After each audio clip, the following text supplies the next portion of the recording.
I'm Darrell. This is one of my first segments of If I Can Do It, So Can You. Today, I'm going to explain to you how I recently changed the spring on my garage door. Recently it broke and I found it to be a very simple job to do. I'm going to go through the steps in which I took to do this job, and I hope it'll be a help to you, those who have the older garage doors and still have these side springs. So here are my pointers and my steps on fixing this garage. The door must be in an upright position.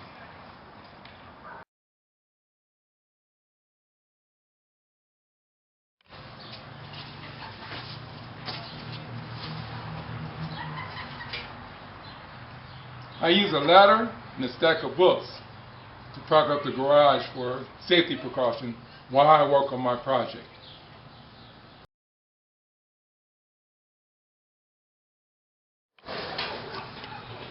To relieve further tension on the spring, I unloosen the bolts at the bottom of the anchor. After I relieve the tension on the springs, I take off the bolts on the coupling, the bottom and the top.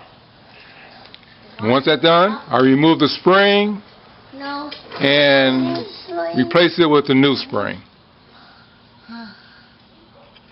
Now the spring get here. This was an easy project to complete. If I can do it, you can too. One of the reasons why I made this video, because when I went on YouTube to find a garage door this tight, I couldn't find one. So those who still have these old style wooden doors, this is how you change the spring. Till next time, if I can do it, so can you.